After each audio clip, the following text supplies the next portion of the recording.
Entonces, hablamos de un proceso de abstracción. Del mundo real nos hemos ido a un mundo datológico. Un mundo, así yo le llamo, de datos. Vamos a irnos a un modelo. En nuestro caso, estamos manejando el UML. Entonces, si tú tienes, por ejemplo, el UML,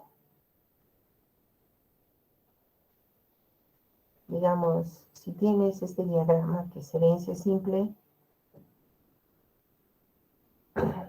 y tienes un agregado, pues esto es fácil programar porque lo hemos hecho por partes, ¿no? Bien, a ver, aquí David. Compañeros, sí, ya me están presentando, estén en el Classroom, chicos. Ahora, si gustan, podemos ser un poco más flexibles en la hora, ¿no? O sea, ya está el Classroom. A ver, digo. Ahorita me han entregado 8 personas, pero no sé qué me estarán entregando, porque se supone que tenían que entregarme las pantallas corriendo, ¿no ve? De lo que ustedes han modelado. Tengo el modelo y tienen que mostrarme. O sea, si me muestran solamente pseudo y no me muestran las pantallas donde estoy, donde me tienen que decir los paquetes, lo que se les ha pedido, entonces no tiene mucho sentido, ¿no ve? Están ahí claro. Ustedes me dicen hasta qué hora habilito el claro. Dame una hora, que no sea muy tarde, pero bueno, era noche, uno ya se retiró. Igual debe estar grabado, porque todo se graba.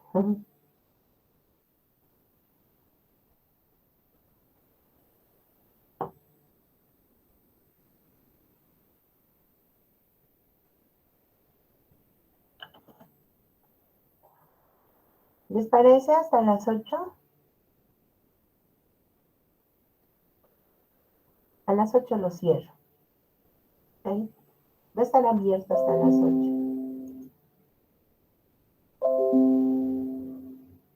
Y los que ya han presentado, si todavía tienen tiempo, lo pueden corregir. No hay problema. Bueno, entonces decíamos, si yo te doy este modelo, o sea, yo les podía haber dado esto en el examen.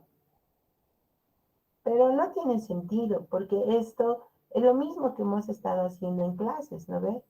Yo les doy un modelito y luego hasta código en algunas ocasiones les he estado dando. Entonces, lo que nosotros tenemos que chequear es llegar al proceso de abstracción orientado a objetos. En orientado a objetos, tú vas a responder todo lo que te dice la teoría de objetos, o sea, la definición de clases, que cada clase tiene que tener sus propios atributos y sus métodos. No puedes poner clases, o sea, híbridas, ¿no ves? A no ser que tu clase realmente tenga un agregado. Bueno, es otra cosa. La definición, por ejemplo, de encapsulamiento. La definición de herencia simple. La definición, por ejemplo, me he olvidado ponerles polimorfismo, funciones polimórficas, herencia simple, herencia múltiple, el problema de la herencia con rombo. Todo lo que debes considerar, los agregados, el débil y el fuerte, la cardinalidad. Sin cardinalidad, ¿cómo vas a hacer tu asociación en tu código? Si tú dices que aquí es 1 a 1, entonces tú vas a tener asociado un concepto del tipo de esta clase. Pero si tú pones 1 a n, es probable que tengas un arreglo de este tipo de objetos. ¿No ves? Entonces la cardinalidad también es importante. Entonces todo esto tenía que estar plasmado en su modelo. O sea, tienes que ver la forma de buscar cada uno de estos elementos que hemos ido manejando, y quizás no polimorfismo, ¿no ves? Porque esto ya has dado el examen. Pero esta parte sí, de esta herencia simple hasta agregados. Entonces, darte un modelo, pues es darte todo. No es como si yo en 1111 te doy el diagrama de flujo. ¿Ya para qué? Lo ves, vas a diseñar. Si te doy esto y te digo programar, o sea, no tiene sentido. Si no te doy esto, tienes que pensar y tú tienes que encontrar esto. Si eso con una pruebita de escritorio funciona, tu código en Python, en Java, en lo que quieras, fija que funciona. Unos ajustes y listo. En el caso de programación orientada a objetos es el UML. Por eso este UML, ya el código no me interesa mucho, pero sí es importante saber, por eso está el Classroom ahí listo esperando sus códigos para ver si tu modelo, el que tú has hecho, realmente está funcionando. Pero si lo has cambiado, tampoco me pueden fumar, me tienes que decir. Si lo has cambiado el modelo que has presentado el lunes, entonces no te sirve de nada, porque yo voy a buscar, por eso tengo tu modelo. Voy a buscar tu modelo, el que tú me has presentado, desarrollado en tu código. Si es otro modelo, entonces, chao Paraguay, no me sirve. ¿Lo ves? Y era pensárselo biencito el día lunes, porque solamente has modelado. No has hecho nada más. Ahora, el ambiente, viaje, es un ambiente que ustedes lo están revisando incluso con su proyecto. Entonces, o sea, más ya no se puede, ¿no ves? Ahora, los que no están haciendo el proyecto, bueno, el problema es que van a tener problemas en el modelado. No es lo mismo creer que tú tienes la razón absoluta, ¿no? Ese es el ego que tenemos los seres humanos. Yo puedo, sola, solo, no necesito a nadie, ¿no es? Falso. En los procesos de modelado se trabaja en equipo. Hay muchos modelos, por ejemplo, programación extrema, te dice que manejes, trabajes en pareja, de 2 en 2, en los equipos de programación. Esa es la PX, la programación extrema. Tenemos los modelos, los diseños de sistemas que utilizan modelos ágiles, ¿no? O sea, tipo prototipo, pero también trabajan en equipo. Entonces, en ninguno de estos modelos yo he visto que trabaje una sola persona. Entonces, está difícil que tú creas tener así la razón absoluta, y entonces, ¿contra qué iría tu evaluación de tu modelo? ¿Ubicas? Por eso es importante que trabajen en equipo y crear un mecanismo de discusión dentro del margen de respeto, por supuesto. Aceptar todas las ideas. Entonces, si no lo has hecho, entonces has tenido problemas en el examen. Y hubieras tenido peores problemas si, si no hubiéramos estado dentro del mismo ambiente, o si hubiéramos cambiado el ambiente. ¿No?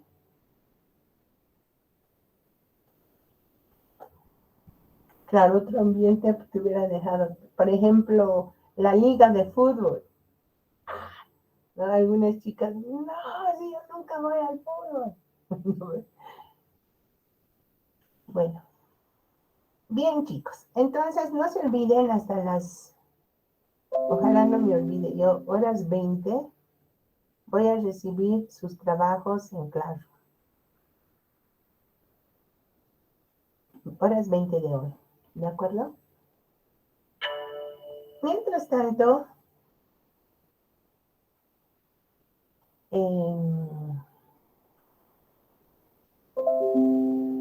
veremos un poquito la persistencia de objetos. Bueno, vamos a, no sé cómo lo voy a estructurar. Persistencia de objetos. Bueno, yo antes de empezar con la persistencia de objetos, les voy a hablar previo de lo que son los datos, los campos, registro, archivo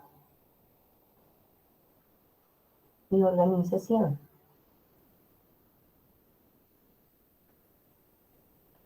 ¿No? O sea, un punto previo, porque es importante que tú cheques, vamos a hacer dos formas de persistencia. Vamos a hacer la estructurada, la normal, utilizando el concepto de registro, donde tú puedes simular tu modelo y volverlo persistente. Eso por un lado. Y por otro lado, vamos a agarrar un modelito pequeño, así de un agregado y herencia, si se puede, para volver, digamos, persistente el modelo.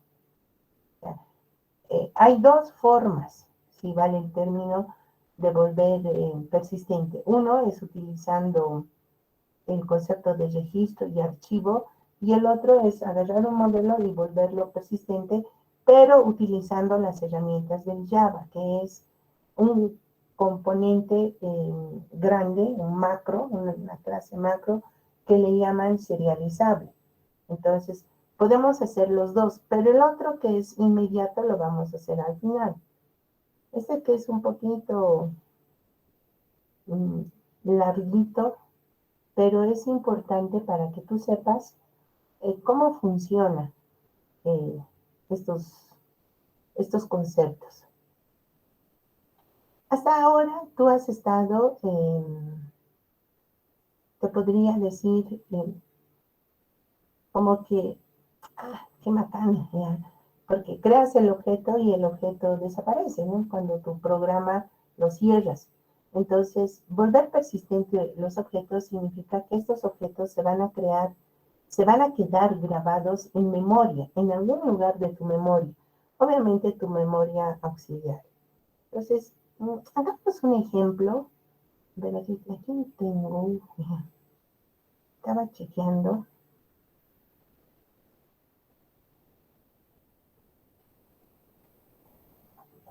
Ya, veremos esto. Veremos el famoso alumno, ¿no? Entonces, vamos a hacer, les voy a dar la teoría, pero veamos con un ejemplo. El alumno, ¿qué es lo que tiene? Tiene su carnet de identidad. Ojo que no lo estoy heredando todavía de persona. Va a tener su nombre, su apellido, y por alumno su matrícula y su fecha de nacimiento, por querer poner un método que se llame edad. Y aquí voy a tener leer y voy a tener mostrar. Y si quieren, edad. ¿No? Para tener un método más. En memoria, esto se crea como objeto y se destruye. ¿No ven? ¿Se acuerdan? Si estuvieras usando, por ejemplo, el C, tienes que utilizar este símbolo para destruir los objetos. Pero si estás utilizando el Java, no es necesario porque el Java destruye automáticamente los objetos en memoria. Pero va a memoria y desaparece de memoria. Entonces, llega un momento en que te calienta. Entonces, ¿qué decía el modelo estructurado cuando nosotros estábamos representando objetos? El estructurado te decía, estos datos que aquí son atributos, en el estructurado se van a convertir en campos. Un objeto, la instancia de un objeto, se va a convertir en un registro. N objetos instanciados se van a convertir en un archivo. ¿Te ubicas? Entonces, en otras palabras, yo voy a utilizar esto. Cada uno de estos columnas que estoy poniendo aquí van a ser lo que fueron sus atributos, ¿no? Por ejemplo, carnet de identidad, nombre, apellido, matrícula y fecha N. O sea, estoy convirtiendo cada uno de los atributos en campos, que en realidad son los datos. Y un objeto, por decir, a ver, Adalid Sosa. Y vamos a poner Adalid Sosa, que su carnet va a ser el 4242, su matrícula el 123 y su fecha de nacimiento va a ser el 2000. ¿No? Este es un objeto, pero para nosotros se está convirtiendo ¿en qué? En un registro. Vamos a instanciar otro objeto. Digamos, Caleb Hilari. Caleb Hilari es otro objeto de tipo alumno, pero lo estoy volviendo registro. 3535, 321 y el 2001. Después tengo a Coral Vilca. Coral Vilca, que va a ser 3838, su carnet. Su matrícula va a ser 246 y ha nacido también en el año 2000. Entonces, miren, cada uno de estos en realidad es un objeto. Adalid es un objeto de tipo alumno. Caleb es un objeto de tipo alumno. Coral es la instancia de un objeto de tipo alumno. Pero yo los estoy almacenando como si fueran registros. Y a este conjunto de registros se le llama archivo, ¿no? Entonces, fíjense, todos estos, así le pondré, son registros. Entonces, estoy tratando de combinar la programación orientada a objetos con el diseño estructurado, donde los atributos van a ser los campos, una instancia de un objeto va a ser el registro. Pero, ¿y dónde están los leer, mostrar y edad? Entonces yo voy a tener que trabajar en memoria con el objeto, pero en archivo voy a tener que utilizar esto. Es el estructurado.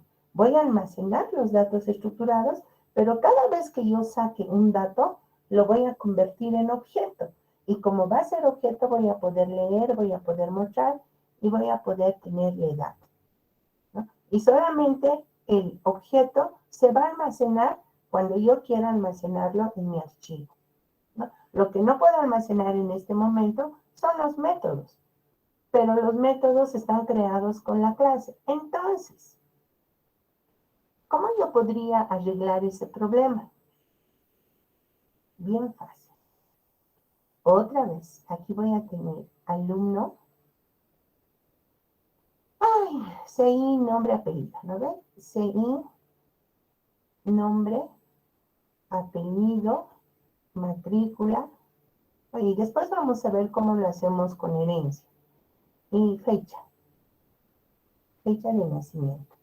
Tienes el método leer, tienes el método mostrar, tienes el método edad. Entonces, vas a crear una clase de tipo, yo le voy a llamar archi-alu. Es decir, que yo le voy a volver, estoy tratando de dibujar esto, porque fíjense, en este archivo de alumno, ¿cuántos alumnos tengo? Adalí, Caleb, Coral, tengo 3 y puedo tener N. Entonces mi modelo me va a decir, en un archivo alumno voy a tener N objetos de tipo alumno. Pero ese archivo tiene que tener un nombre. Yo le puedo poner alumno.txt y así se va a grabar en mi disco duro. ¿Lo ven? O sea, tiene que tener un nombre. Entonces, el atributo va a ser el nombre del archivo. Ahora, ¿qué puedes hacer con un archivo? Es lo mismo. Aquí vas a leer, mostrar y ponerle edad de un objeto. Pero aquí estás agregando registros, estás agregando objetos, si quieres. Puedes eliminar o puedes modificar. El famoso ABC. Entonces, cada vez que tú manejas archivos, mi hija se ha conectado. Cada vez que tú manejas archivos, no te olvides manejar el famoso ABC. Es decir, dar de alta un registro o un objeto. Dar de baja, ese es el famoso ABC. Y cambiar, ¿no? ABC. Entonces, das de alta significa adicionar a tu archivo un nuevo objeto convertido en registro. Dar de baja, ¿qué significa? Eliminar un objeto de tu archivo. Lo eliminas. Cambio, modificar. ¿No? Significa modificar algún dato de tu archivo y de algún objeto. ¿No? Modificar. Y además yo le voy a poner listar, porque de pronto alguien me quiere decir, ¿qué tiene el archivo alumno TXT? Yo le digo, tiene a David, a Caleb, a Coral. Tengo que mostrar todos los objetos que han sido almacenados, que los he convertido utilizando archivo en persistente. Pero el modelo que estoy usando es este. Y además es un agregado por composición, porque el archivo alumno si muere, si ustedes borran este archivo, ¿qué sucede? Adalí, Caleb, Coral, bye bye. No se quedan como objetos sueltos, ¿no ves? Desaparecen. Por eso, como el archivo va a tener que ser un agregado fuerte. ¿De acuerdo? Entonces, el concepto, manejar, digamos, los objetos y volverlos persistentes, vamos a empezar nosotros utilizando el concepto de campo, registro, archivo. No sé si hasta aquí tienen alguna pregunta.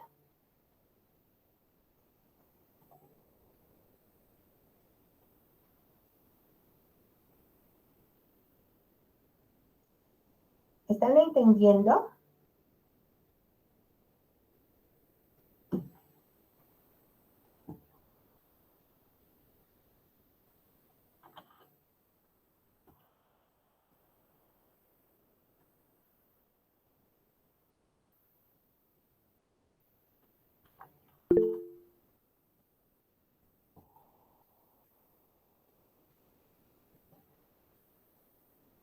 ¿Están en on, chicos?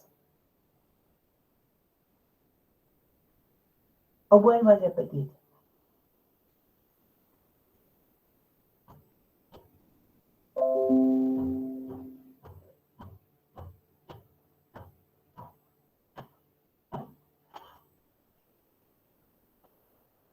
Hola, ¿están presentes o se han ido?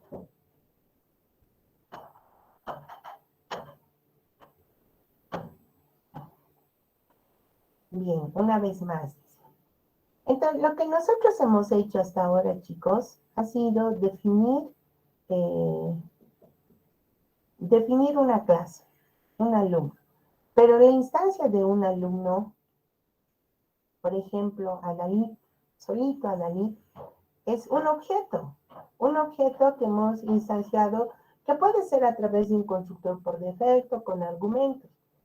Una vez que yo use a Dalí, que saque su edad, y otro objeto, Caleb, y luego compare sus edades, quién es mayor, se termina.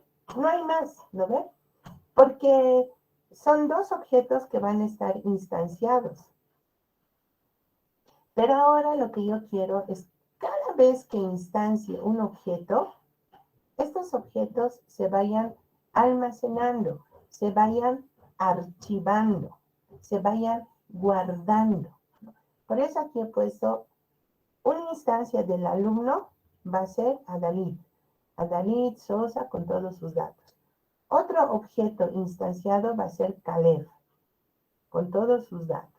Otro objeto instanciado va a ser Coral. Pero tanto Adalid, que es un objeto, Caleb, que es otro objeto, Coral, los estoy almacenando en un archivo. Los voy a ir guardando de esta forma y a ese archivo le voy a llamar alumno.txt. Para poder hacer esto, yo necesito dibujar el modelo. Es decir, que a mi clase alumno yo lo estoy convirtiendo en persistente. Estoy usando un concepto de archivo para que todos los objetos que instancia de alumno se graben en archivo. Una vez que el archivo esté grabado, vas a tener esto. Vas a tener a David, Caleb, Coral. Instancias otro objeto, digamos a Mayela. Vamos a instanciar otro objeto que se va a llamar el objeto A2, digamos Mayela, Valderrama, etcétera, etcétera. Pero este objeto lo quieres almacenar en tu archivo. Entonces, tú vas a venir al final de tu archivo, porque además es una organización secuencial, se te vas a ir hasta el final y vas a poner 45, 45, Mayela, Valderrama, que su matrícula es el 135 y que ha nacido el 2001. ¿No? Tu archivo sigue creciendo. O sea, no estás eliminando a nadie. Ahí hay una marquita. Pues tu archivo sigue creciendo secuencialmente. Acabas de instanciar un objeto y lo acabas de volver persistente. Lo estás metiendo al archivo. Es decir, que estás dando de alta, estás adicionando un nuevo objeto en tu archivo, ¿no? Ahora también puedes dar de baja, pero ahorita simplemente estamos volviendo persistentes los objetos. El nombre de tu archivo se va a llamar alumno.txt y lo vas a tener grabado en tu disco duro, ¿no? En el disco que tú quieras, en el C, en el D, en el E, en el que tú tengas disponible. Entonces, de esa manera, tú estás convirtiendo tus objetos en persistentes. ¿De acuerdo? Bueno, sucede que cuando manejas archivos, hay de distintos tipos. Los archivos maestros, siempre me equivoco al escribir. Los archivos maestros, que son aquellos archivos, o si tú quieres, objetos o clases, que no se actualizan, que el flujo de actualización es bajo. Transacción temporal histórica. Transacción temporal histórico. Entonces, los archivos maestros te dicen que su actualización es muy baja. Por ejemplo, eh, si estuviéramos haciendo los alumnos de la carrera de informática, una vez que entras tú al sistema, por lo menos van a estar tus datos 5 años, ¿o no? Entonces, el archialumno sería un archivo de tipo maestro. No es que vas a actualizar cada vez vas a cambiar de nombre, de apellido, de matrícula, no. Una vez que tú entras al sistema de la U, te quedas 5 años. Algunos le quedan 25, ¿no? Bueno, esos son los sinvergüenzas. En todo el mundo hay. Entonces, están haciendo tanto show. Primero hay que verse al espejo, ¿no ves? Para después echar piedras. Lamentablemente, echa la ley, echa la trampa. Entonces, yo sé que molesta, a mí me molesta, así que critican a los docentes y nos metan a todos a un cajón. ¿No? Pero en todo es lo mismo. Y también me molesta que a los alumnos que son viejos, ustedes no son viejos, ustedes van a salir en los 5 años. Lamentablemente, la norma universitaria de aquel entonces, que sigue vigente, era darle libertad al pueblo para que estudie cuando él quiera. Han habido, o sea, buenos profesionales que han entrado a la universidad a sus 40 años. Y es porque a sus 18 no tenían las ventajas que ustedes tienen. Los tiempos han cambiado. Los bachilleres de hace 30, 40 años no tienen las mismas posibilidades que tienen ustedes ahora. Recuerdan, antes salir bachiller, meterlo al hijo mayor al cuartel y luego que se case. ¿No? Esa era la ley de las mamás. Pero con el tiempo, para sales del colegio, y lo primero que buscas es una universidad. Las normas han sido creadas para aquella época que no se han podido modificar por N razones, pero no es correcto meter a todos al mismo cajón. De que han encontrado la trampa en estas leyes, seguro. Se quedan y están 30 años en la universidad porque no hay una ley que les diga usted debe estar máximo 10 y se tiene que ir, ¿no ve? Y creo que ahora la van a hacer. No creo que les van a dar 10 años. No estaría mal porque ya la época ha cambiado. O sea, ya la universidad casi no entra gente tan mayor. A la universidad están entrando bachiller, así, bien rapidito. Quizás un añito, dos te demoras por el prefacultativo, que es tu trampita, ¿no ves? Pero normalmente entras rápido. Entonces, ha cambiado. Entonces, antes, por ejemplo, entraba gente grande. Primero se casaba, trabajaba, cuando veía la necesidad de ser profesional, recién entraba a la universidad pública, porque es del pueblo, y pues por eso entraba gente grande, pero había gente grande también que salía grande en sus 5, 6, 7 años. ¿No? Lo malo, que algunos satanases han visto esto y viva la vida, ¿no ven? En la universidad. Pero bueno, no son todos, por suerte, como en el país, ¿no ven? Entonces, volvemos a los archivos. Los archivos maestros son aquellos que su actualización es muy poco frecuente. Por ejemplo, los alumnos de la carrera. ¿No? Mira, cuando tú egreses, vas a salir del archivo donde te tratamos como alumno regular y vas a entrar al archivo, de ahí te eliminamos y entras al archivo de egresado o profesional. Tenemos un registro de nuestros profesionales, pero ya no eres un alumno activo, porque ya has defendido tu tesis. También hay una masa de alumnos que abandonan. O sea, ni siquiera dicen a la carrera, por lo menos deberían, ¿no? Mandar una carta y decir, señor jefe, gracias por haberme aceptado en su carrera estos 2 añitos, pero lamentablemente me casé con una española y me estoy yendo a España. Así que por favor, bórreme de sus listas. Sería lo correcto. Pero no hacen pues nada. Aquí somos bien sinvergüenzas. No vamos. Listo. Abandonen. Entonces la universidad asume que ha abandonado. no ver si no se matricula, si no se inscribe, así bien malcriados, ¿no? O sea, ¿qué ha pasado aquí? Entonces, también en la carrera el sistema que se manejaba era que creo que son 2 años que no te inscribes y no compras matrícula, estás fuera y te sacan del archivo a otro archivo, ¿no? De abandonados, ¿no? Entonces, no estás como parte de el archivo general, ¿no? Principal. Creo que me he colgado. A ver. Ahora sí.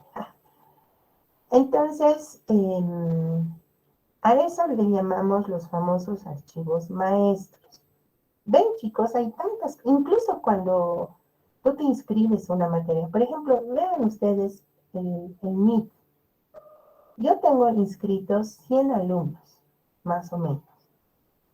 Lo correcto sería, solo tengo 33. 67 que no sé dónde están. Lo correcto sería, licenciada Menfi, va a disculpar, pero yo ya no voy a asistir a su materia. -1. Otro fulanito, licenciada, yo tampoco he decidido abandonar porque no me alcanza el tiempo. -2. No, eso sería lo correcto. Pero ¿qué sucede?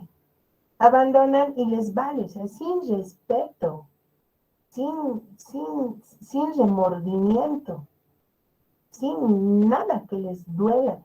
Ese es pues el ser humano que estamos tratando de modificar y el que tenemos en nuestras universidades públicas. Ahora, ¿por qué no sucede lo mismo en la privada? Claro, porque ahí te cuestas los chichis, ¿no ves? No pagas, chao. Y si pagas, vas a tener que ir. Entonces, que lo volvemos privado, nuestra universidad tampoco, ¿no ve? Entonces, esas son las cosas que como seres humanos estamos fallando. Pero es toda una historia, chicos, que podríamos hablar, porque viene desde el colegio. Ustedes han visto los colegios en Japón. ¿Por qué la gente es tan educada? Porque desde el colegio limpian sus ambientes, limpian sus baños. Ellos son los que hacen, los niños, y son muy, muy respetuosos. Si nosotros hiciéramos eso desde el colegio, seguramente pues salpicaría a la universidad y estos 67 alumnos que no están viniendo a mi materia, seguramente yo ya sabría quiénes son y desde cuándo no están viniendo porque ya han desertado. Ya me han dicho, licenciadamente, mis disculpas, ya no voy a poder asistir. O cuánto lo siento. Incluso yo podría decirles, no quieres que te colabore, ¿qué necesitas? ¿Por qué no vas a venir? Si se van y no dicen nada. Imagínense que yo me vaya un día de la clase y no diga nada. ¿Les gustaría? Feo, ¿no ve? Y eso es lo que sucede a nivel universidad. Por eso estamos así. Bueno, hay los otros archivos, que también va a ser un conjunto de clases que se van a convertir en archivo, pero van a ser de tipo transacción, especialmente aquellos archivos donde decíamos registro, ¿no? O lo que ustedes han hecho en su examen, que decía cadena AGE, cadena de agencias, digamos. Estos son los archivos de tipo transacción. O sea, son clases, pero que fácilmente se pueden convertir en archivo. Archivo de tipo registro. Este se puede convertir archivo, en archivo de tipo cadena. Todo esto lo conviertes en archivo. Y son de transacción. ¿Por qué? Por ejemplo, en el caso de nosotros, la papeleta de inscripción es un archivo de transacción, porque no se actualiza todo el tiempo, pero se actualiza cada semestre, ¿no ve? Tú cada semestre cambias de materias. Entonces, se dice que es un archivo de... Ahora, hay, por ejemplo, en una farmacia, el archivo compra y venta, o venta de productos. Es un archivo que se va a ir actualizando todo el tiempo, porque todo el tiempo van a ir comprando productos. Entonces, tu archivo va a crecer compra de productos. En un día, ¿cuántos productos vende una farmacia? Ponte 100 registros nuevos, 100 objetos nuevos. ¿No ve? Entonces, un archivo de transacción. Hay los otros archivos que son temporales. Yo le diría que son temporales. ¿Cómo podríamos decir? A ver. O sea, por decir, yo voy a tener mi papeleta de inscripción y voy a inscribir a todos los alumnos en 21, en cálculo, en álgebra, y no sé qué, y no sé qué. No van a ser 100 alumnos que se han inscrito, pero su papeleta de inscripción está de los 100 alumnos en sus 5 o 7 materias. Pero yo necesito solamente de mi materia. Entonces podríamos decir que el temporal es como un subconjunto de archivo, que es temporal. Por ejemplo, en mi caso sería la lista de mis alumnos de IN 121. Entonces, de ese archivo donde están las papeletas de inscripción de todos los alumnos, de ahí yo voy a hacer una especie de reporte y lo voy a convertir en un archivo temporal, donde va a estar mis alumnos y nada más. No me interesan los de cálculo ni los de álgebra lineal, solo me interesan los de IN 121 del paralelo A. Entonces, hacen como un subconjunto de ese archivo con una característica y me lo envían. Y para mí ese es mi archivo temporal. Porque además solo va a durar este semestre. Por eso es temporal. Porque una vez que yo ponga las notas, va a ir a su histórico de notas, a su Cardex de notas, y pues mi archivo va a morir. O quizás lo tengan como histórico. Y justo viene aquí. Los archivos históricos son esos, ¿no? Los que quedan, ¿cómo le llaman? Como resguardo. Se quedan como resguardo. Si has metido tanta información, entonces guardate estos archivos como tus archivos históricos, que son tu resguardo, también le llaman en una palabra, los famosos backup. ¿Lo ve? Voy a hacer mi backup de todos y deberíamos tener, por ejemplo, de los archivos que han pasado IN 121 paralelo a 1900, el 2000, el 2001, el 2002, ¿se ubican? Por si acaso, incluso para hacer luego data mining, machine learning, lo que sea. Tener los históricos ya que están ahí. Además que el espacio de memoria es barato, ¿no? En un flash, ¿cuántos archivos te pueden entrar? En un USB. Bien. Ahora, ¿qué puedes hacer con los archivos? Hay los famosos, los tipos de proceso. Y vamos a poner otro punto. Tipos de procesos. Lo que te decía, ¿no? De archivos. Estamos hablando de los famosos archivos. Puedes dar de alta el famoso ABC. Puedes dar de baja un registro. Puedes hacer un cambio ABCL o puedes listar, ¿no? Entonces, alta habíamos dicho adicionar. Adicionar un registro, en nuestro caso un objeto. Dar de baja, eliminar. Cambio, actualizar. Y listar, dar reportes. No solamente puedo yo listar los alumnos varones, los alumnos mujeres, entonces tendría que aumentar un dato más que sería sexo, ¿no? Para poder hacer ese tipo de proceso. Bueno, luego tenemos los tipos de operaciones con archivos. Tipos de operaciones. Eso les voy a explicar poquito a poco, y con pseudo, y con ejemplo, y con código, si se puede. Los tipos de operaciones son 5, no son muchos.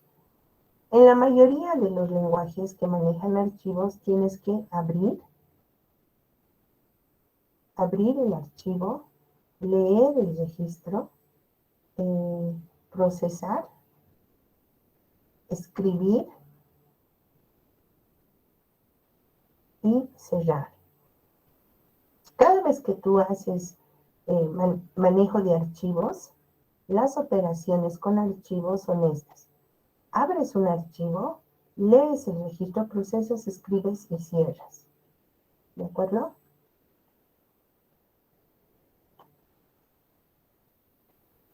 Bien. Ahorita lo dejaremos así y ya te voy a explicar las operaciones que vamos a hacer con los archivos. Nos iremos a los tipos de organización. En la mayoría de los lenguajes, organización, hay dos tipos. La organización secuencial y la organización directa. Nosotros no vamos a ver todas las organizaciones porque son varias. Solamente vamos a ver la secuencial. Pero dentro de la secuencial hay la indexada y la encadenada. Vamos a ver solo la secuencial, pero es bueno que ustedes sepan qué es el tipo de organización. El tipo de organización es cómo tú vas a almacenar los objetos, ¿no? Si hablamos de organización, estamos diciendo cómo se almacenan los objetos, que posteriormente se convierten en registros. La organización secuencial, que es la única que vamos a ver, como su nombre lo indica, y ustedes ya han visto, secuencial es uno detrás de otro. ¿Se acuerdan? Cuando hemos visto la búsqueda secuencial en 11, preguntamos uno detrás de otro. Entonces, la organización secuencial almacena los objetos o los registros uno detrás de otro. Lo bueno es que no vas a tener vacíos. Por ejemplo, si vas a llenar el objeto A, el objeto B, el objeto C, el objeto D, el objeto E, y aquí termina, ¿no? Uno detrás de otro. O sea, no hay vacíos. Lo malo es que si quieres consultar el objeto D, tienes que hacer la consulta secuencial. A es igual a D, no. B es igual a D, no. C es igual a D, no. D es igual a D, sí. Has encontrado D. Si estuvieras buscando D, ¿te ubicas? Entonces tienes que hacer en todo, un recorrido ¿no? secuencial. Digamos, eso es lo molestoso, pero también tiene sus ventajas. Es que no vas a tener espacios vacíos como tuviera Formulario la que les pediría que llenen. organización directa. Este Como formulario tienes que ir directo al Ya de registro, las entonces a veces deja espacios vacíos, ¿no? Para estos que tú objetivos, vayas. Nayeli, ¿ves? Y esos valores serán registrados en una Como no tabla. vamos a ver la A directa, solo partir vamos a ver de la secuencial, entonces nos vamos a dedicar a la organización secuencial. Entonces, los objetos o los registros se almacenan uno detrás de otro. Según van llegando, los vas poniendo a la cola, ¿no? Es decir, su mayor ventaja es que no tienes espacios, que siempre tu archivo va a estar lleno, uno detrás de otro. No va a haber espacios vacíos. Y la gran desventaja, como te dije, es que si quieres buscar al objeto E, tienes que recorrer todos los anteriores objetos. No queda otra. Bueno, a ver.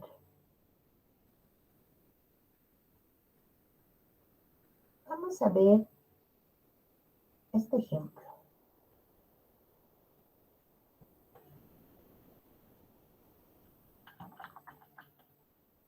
Yo voy a hacer mis truquitos para no volver a dibujar ya mi rojita.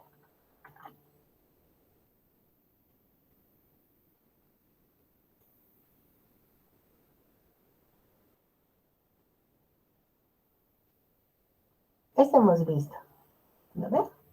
Entonces, como ejemplo,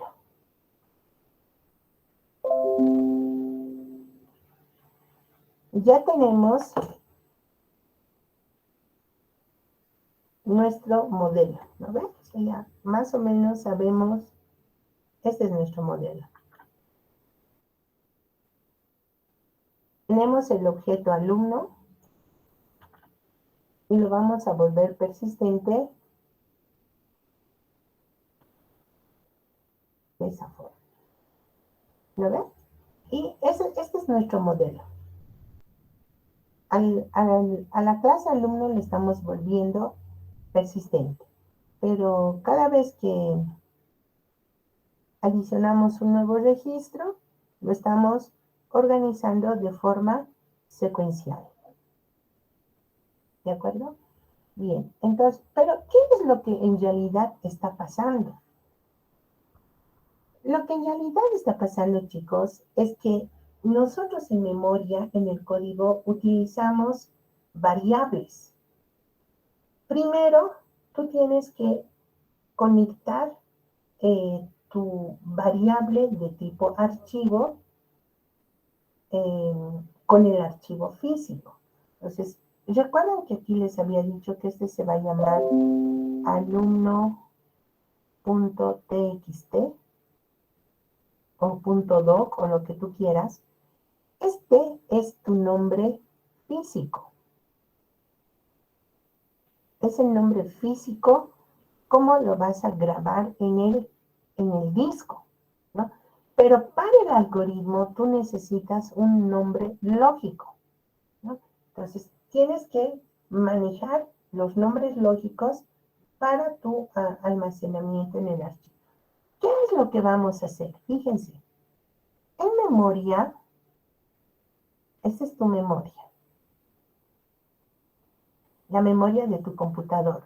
Has creado en algún lugar de tu programa una clase de tipo alumno. Alumno, bla, bla, bla, bla, leer, mostrar, edad. Cuando instancias un objeto en memoria, va a ejecutarse, si tú quieres, el constructor por defecto, o digamos, ya le hemos puesto a Dalit. Aquí va a estar a Dalit con todos sus datos. Ya está en memoria. Ya has puesto tú el método leer. Digamos, primero has creado el objeto con tu constructor por defecto, luego has puesto leer en memoria, ya has leído su carnet, su nombre, su apellido, su matrícula. Eso por un lado. Por otro lado, estás creando un archivo de cero. Entonces tú vas a abrir un archivo donde vas a conectar el nombre físico con un nombre lógico. Cada lenguaje tiene su propio. Yo le voy a decir, abrir, digamos, archi 1, va a ser tu nombre lógico, que se conecta con el alumno.txt.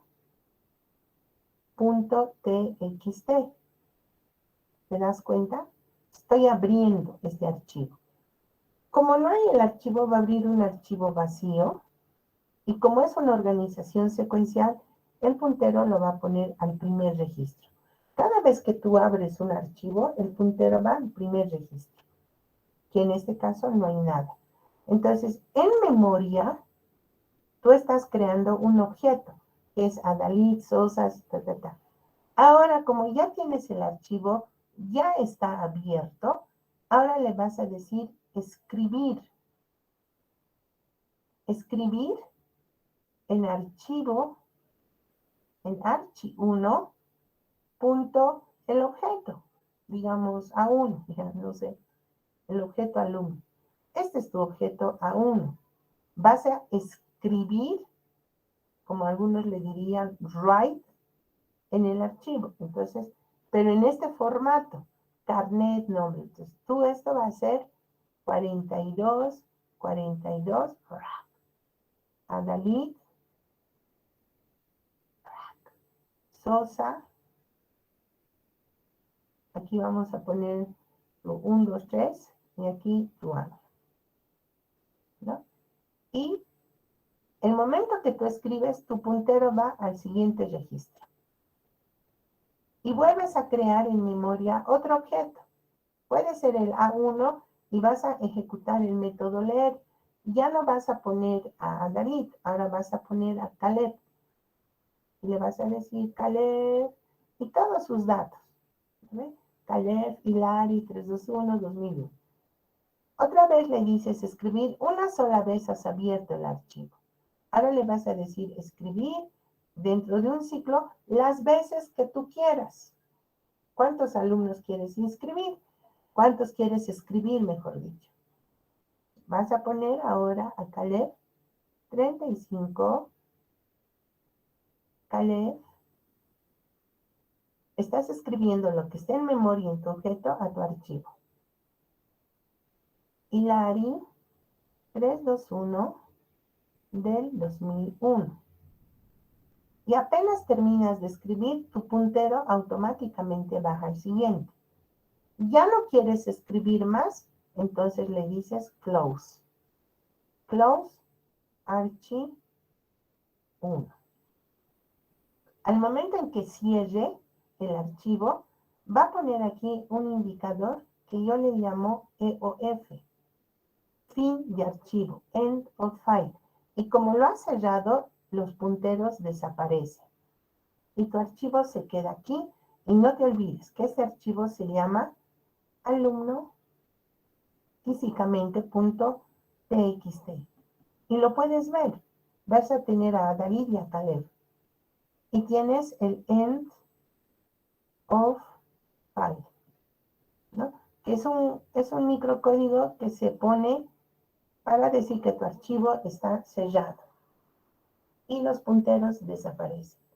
De esa forma nosotros en memoria escribes el objeto, como siempre lo has hecho, y las instrucciones, ya sea del Java o del C#, vas a abrir. La primera vez tu archivo va a estar vacío, pero la segunda vez que abras tienes que recorrer hasta el final para que ahí empieces a adicionar. Entonces, recorres y cuando llegues al end on file, recién empiezas a adicionar.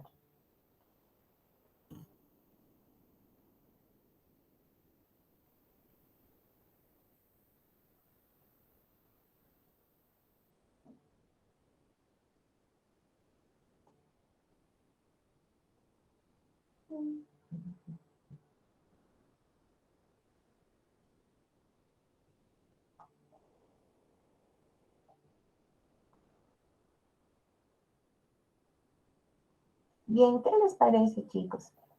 Entonces, de esa manera, de esa manera nosotros estamos creando los objetos de la clase alumno en memoria y los estamos bajando a una organización secuencial de archivos. Ahora, ¿quieres hacer el otro paso?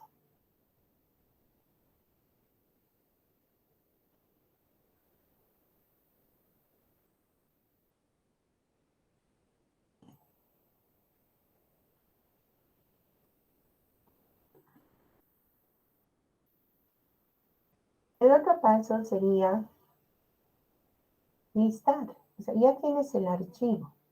No te olvides que este se llama alumno.txt. Y lo que quieres hacer ahora es listar. Es decir, mostrar todo lo que tienes. Pero no te olvides que estás manejando objetos. ¿Qué vas a hacer? ¿Vas a abrir el archivo? Tendrías que abrir.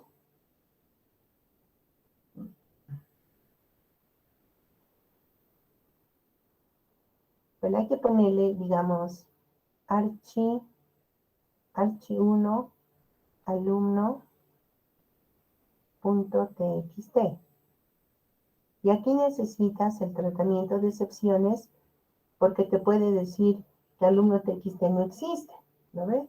Es un error de input-output. Pero bueno, eso ya lo vas a controlar en el código. Cuando tú abras el archivo, tu puntero va a ir al primer registro, ¿no? Y le vas a decir, esta es tu memoria. Y te lo voy a dibujar, tu memoria. Le vas a decir read. ¿Te acuerdas que aquí le decía write? Ahora le voy a decir para subir a memoria. del archivo donde está el puntero. Primero abres para poner el puntero y luego lees. Le vas a decir read archi1 y que lea este primer registro al objeto 1. Digamos al objeto 1. Lo pondré así nomás, para que te des cuenta. Va a sacar, este es tu objeto A1. Ojo que digamos, esta es tu memoria, ¿ya? Entonces vas a sacar en A1 todos los registros, es decir, 42, que es el carnet, el nombre es Adalid, el apellido es Sosa, la matrícula es 123, la fecha de nacimiento es 2000, y bueno, está el método leer, el método mostrar y el método edad, ¿no? Está todo esto está en memoria. Tú estás leyendo, cuando le dices read, todo este registro se ha ido al objeto y tu puntero está esperando el siguiente read y baja al siguiente. Cada vez que tú escribes en el archivo, tu puntero baja. Y cada vez que tú lees del archivo, tu puntero baja. Como es organización secuencial, la única forma en que baje tu puntero es cuando le digas read o cuando le digas write, ¿no? Y baja de forma secuencial. Cuando ya esto esté en memoria, ¿qué le vas a decir? A1.mostrar. Esto tú sabes hacerlo. Y vas a volver aquí. Entonces le vas a decir mientras no sea E o F, mientras no sea fin de archivo, vuelves a leer. ¿Dónde está tu puntero? Ahora está en Calef y le estás diciendo read. Donde está tu puntero, sube a memoria. Entonces ahora le estás diciendo aquí A1 mostrar. Si esta fuera tu pantalla, vas a mostrar los datos de Adalid, porque estabas con Adalid. Digamos 42, Adalid. Y todos sus datos. Ahora vas al siguiente. Tu puntero está en el segundo registro. Ahora tu siguiente, en el mismo objeto A1, vas a poner los datos de Calef.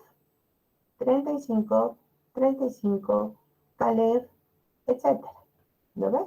Y ahora aquí le estás diciendo A1 mostrar. El objeto mostrar. Vas a mostrar 35, Calef y todos sus datos. El momento en que tú has hecho el read, el puntero ya ha bajado y está en coral. Vuelves aquí arriba. ¿No es fin de archivo? No. Entonces lea. Coral, léalo al objeto. Todo esto lo elimina de tu objeto. Y ahora va a poner los datos de coral, que sería 38, coral. Como has hecho el read, automáticamente el puntero ha bajado. Ahora le dices A1.mostrar. Tu objeto A1 es 38, coral, con todos sus datos. Luego le dices read, vuelves aquí arriba. ¿Dónde está el puntero? ¿No es fin de archivo? No, no es fin de archivo. Entonces, read. Todo esto vas a subir a memoria. Todos los datos de Mayela. Vas a subir 45, Mayela y todos sus datos a este objeto. Como has hecho read, el puntero ha bajado. La siguiente instrucción que haces es A1 mostrar. Este objeto que esté en memoria lo vas a mostrar. 45, Mayela con todos sus datos. Ahora, vuelves arriba y le dices, ¿dónde está el puntero? No es fin de archivo, falso, es fin de archivo. ¿Te acuerdan la marquita? Aquí le vas a poner close. Close archivo. Cuando cierres, todo esto va a desaparecer porque ya no hay punteros abiertos. El archivo siempre lo tienes que abrir y cerrar. Y cada vez que hagas un close, aquí se va a poner otra vez la marquita del EOF. Hay una marquita. Y miren, este sería tu código, chiquitito, ¿no ven? Abres, lees al objeto y lo muestras. lees y lo muestras, lees y lo muestras, y aquí te está saliendo lo que has recuperado de tus objetos persistentes, ¿no? Que se han archivado. Entonces, lo que acabamos de hacer, chicos, aquí es adicionar, adicionar, adicionar las veces que tú quieras, utilizando write, write, write y close. Y si tú quieres leer los datos, read, read, read.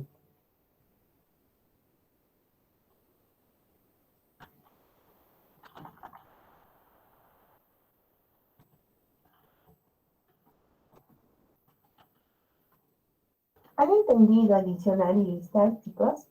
Los objetos en un archivo.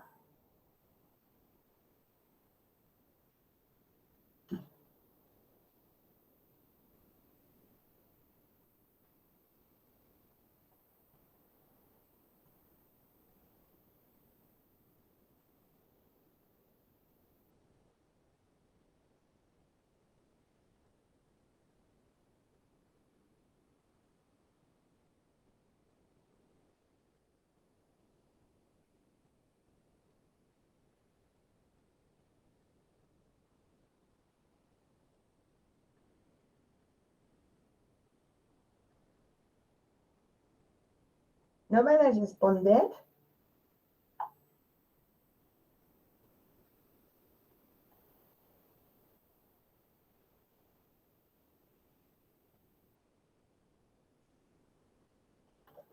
Sí, puede ser. A los comandos de Linux, dice. En realidad, la organización secuencial, si tú la entiendes, ahorita, por ejemplo, no te estoy dando los comandos de Java. Te estoy diciendo cómo abres, o sea, cómo va a funcionar en memoria, cómo vas a subir, o sea, cómo abres de tu disco duro. No es que un pitufo va a entrar y va a sacar los datos y los va a transcribir, sino que hay una instrucción que conecta tu nombre lógico con tu nombre físico, que en realidad es cuando abres el archivo. Y algunos lenguajes son mucho más exquisitos porque te dicen, ¿quieres abrir el archivo para escribir o para leer? Te dicen Object Output, ¿quieres hacer una salida? O te dicen Object Input, ¿quieres hacer una entrada? Depende del lenguaje, pero la esencia es que tú abres el archivo, el puntero va al primer registro, y si tú quieres leer este registro, vas a tener que utilizar la instrucción de lectura y lo vas a leer en memoria. Ahora, como esto era estructurado, podías leerlo en los campos, pero ahora estamos usando que la lectura tú lo vas a recibir en cada uno de los objetos. Es muy probable que en el código ya de nuestro Java, utilicemos el pon.ci, porque vas a tenerlo en memoria en una variable x e y, digamos. Pon en el objeto el nombre, pues vas a poner xn, no sé. No es muy posible que tengas que utilizar el pon, porque vas a poner todos estos datos en un objeto, para que después puedas hacer a uno mostrar. ¿Qué es lo que has diseñado en tu objeto? Y estás cumpliendo, ¿no? Lo que dice esto, leer, mostrar. ¿De acuerdo? Entonces, lo que nosotros podemos hacer es vaciar estos datos en los objetos y ya cuando esté en memoria en el objeto, usas nomás todo lo que tiene el objeto, todos los métodos que quieras. Incluso aquí puedes ponerte dos objetos y luego comparar dos, ¿no? O ver la forma de comparar dos o tres. No sé qué pasa con mi cámara, se congela. Así se queda. Bueno, entonces, hoy vamos a ver solamente adicionar y listar. Entonces, voy a tratar de preparárselos el código hasta el lunes con pseudo y con código para que hagan la prueba por lo menos del alumno y lo hagan correr, ¿no? Para que vean cómo se almacena. Y obviamente lo vamos a hacer en Java. Pero vamos a ir de a poquito, porque el lunes tendríamos que ver cómo se hace dar de baja un registro y cambiar un registro. Que en realidad cuando manejas archivos, eso es todo. El famoso ABCL. No hay más. Si yo voy a hacerte lo del alumno, alta, baja, cambio, lista, exactamente lo mismo va a ser para materia, para docente, para lo que tú quieras. Lo único que van a cambiar van a ser los datos, nada más los atributos del objeto. Porque luego, si te doy un código, es como en herencia, ¿no ves? Si te doy uno, para todos se repite lo mismo y aquí sucede exactamente lo mismo. Lo interesante, chicos, es que si tú estás trabajando en un proyecto, ahora le puedes poner persistencia. Por eso es importante que vayan avanzando para el segundo parcial, porque ahora que ya conoces persistencia, sí sería interesante que tu proyecto se vuelva en un pequeño sistema donde almacenes esos datos y podamos nosotros dar respuesta a nuestros usuarios, ¿no? Pero bueno, obviamente depende mucho de ustedes, ¿no?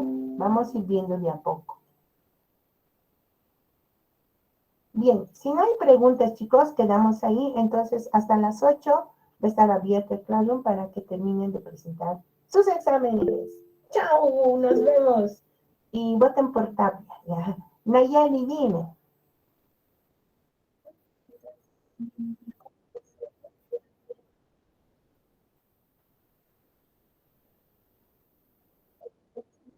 Ah, no, va a tener que ser en Java porque les había pedido pantallas de corrida.